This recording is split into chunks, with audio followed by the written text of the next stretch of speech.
My name is Kim Chitwood. I am the Assistant Online Program Coordinator for the Master's Program in Safety, Security, and Emergency Management.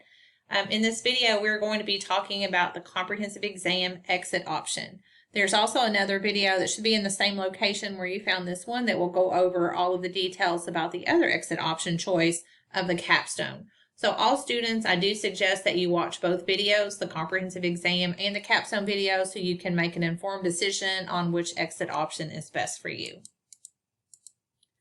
So students are eligible to take the exam upon the completion of the 6 required core classes or when you are enrolled in your last core class.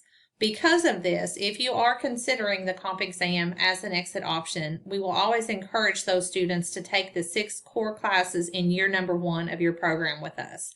That will allow you to take this exam and be finished with this exit option requirement at the end of year number 1 of your program. That would allow in year number 2 of the program here at Eastern for you to take your electives and your concentration courses. The exam is offered 3 times a year. The exam dates are typically the 3rd Wednesday of March, July, and November. Sometimes those vary, especially for the March date, depending on when our spring break is. There is just that one set date. You cannot take the exam on any other date other than those set dates of March, July, and November. And the time of the exam will always be from 9 a.m. to 4 p.m. in your own time zone. So students will take the exam in a couple different places. If you are within driving distance to EKU, or you would just like to visit EKU as an online student, you can come to the Stratton building on EKU where our department is housed. If you are more than 75 miles away from campus, you can use an approved proctor. Outside proctors are typically found at other university testing centers, official testing centers that are not associated with the university, or public libraries. All proctors do have to be approved by EKU, and students are responsible for any proctor fees. More information about this proctor approval process will be shared at the beginning of each semester. The content of the exam does cover the 6 required core classes that are listed here on your screen: SSE 815, 833, 827, 865, 880, and 826. As far as materials that you can use on the exam, this is a closed book, so no materials of any kind can be used. This includes your phone, any kind of books, written materials, jump drives, the internet, anything other than EKU Blackboard site, as far as just being on the exam on Blackboard, as well as Microsoft Word are the only items that can be used during the exam. As far as preparing for the exam, you really need to begin preparing when you are enrolled in your first core class. I will always suggest that students save information from each core class as you go through them to help in aiding and studying for the exam. My suggestion is to consider making a folder on your desktop for each core class, and as you are going through the class, anything that you want to save as far as assignments, any Word documents, PowerPoints, anything that you think might be helpful when it comes time to actually study for the exam, go ahead and slide that over into that desktop folder. Make sure that you have saved everything that you want to save from Blackboard before the class is officially over. At Eastern, sometimes classes immediately disappear from Blackboard upon the completion of a class. Sometimes they will stay on Blackboard for a little while, but once a class drops from Blackboard, I cannot make it viewable for you again. So it's extremely important to save what you would want to save from each Blackboard class before the last official day of that term. The study guide can always be found in Blackboard. Instead of choosing courses, you would choose organizations and the SSEM student portal and program exit options. There is a study guide that is updated each semester, but you can always find the current study guide at that location in Blackboard.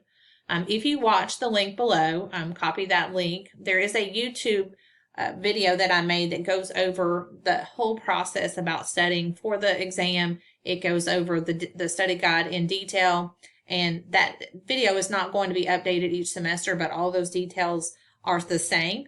So it can definitely give you more details than what I'm giving you in this video today. The exam structure, it is an all-day exam, as I'd mentioned on an earlier slide. It is from 9 a.m. to 4 p.m.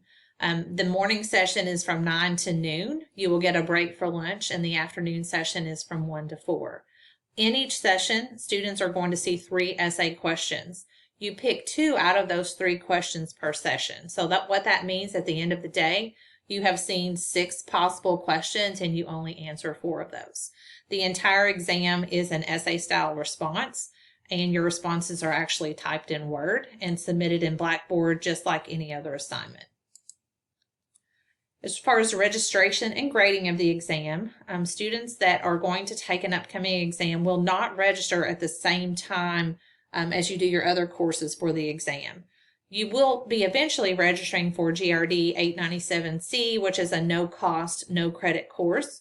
Any student that chooses this exit option will be taking 2 free electives in addition to any concentration and core classes to total the 12 classes that are needed to graduate.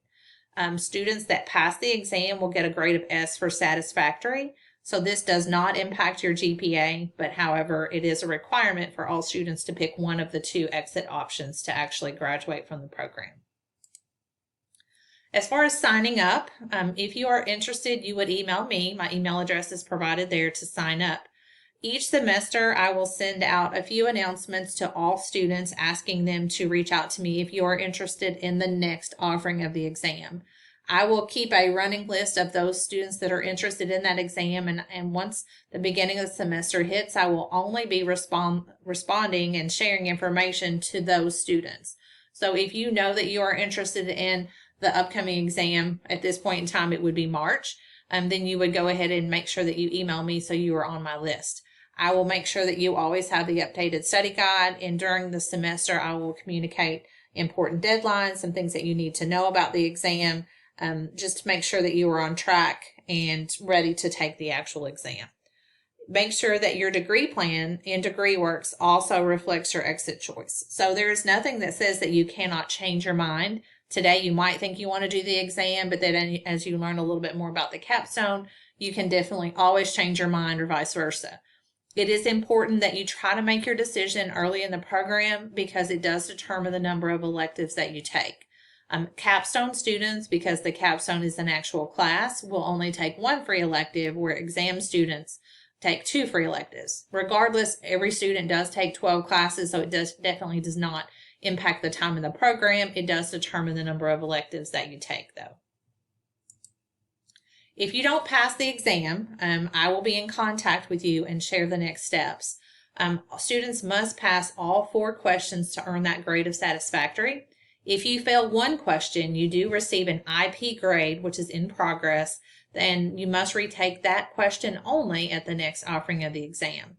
You also complete what we call a remediation plan for that particular question, and you work with the instructor that graded your question to get extra feedback and make a plan to ensure that you are studying what you need to and pass it on the second attempt. If you fail more than 1 question, you will have an IP grade as well, and you must retake the entire exam plus do remediation plans on all failed questions. Students do have 1 year to pass all parts of the exam, but there are 2 attempts maximum to pass all parts. If you have more questions, make sure that you reach out to me at any time. My contact information is shared on the screen. This is a very short presentation just meant to give you the very basics of the comp exam. I am always willing to talk to you at any time about the exam or the capstone option. Again, I'm sharing this information here, so hopefully you can make the best decision for you early in the program. Again, if you feel that you have made the wrong choice or that you would just like information on the other option, you can always talk to your online advisor, or you can reach out to me at any time.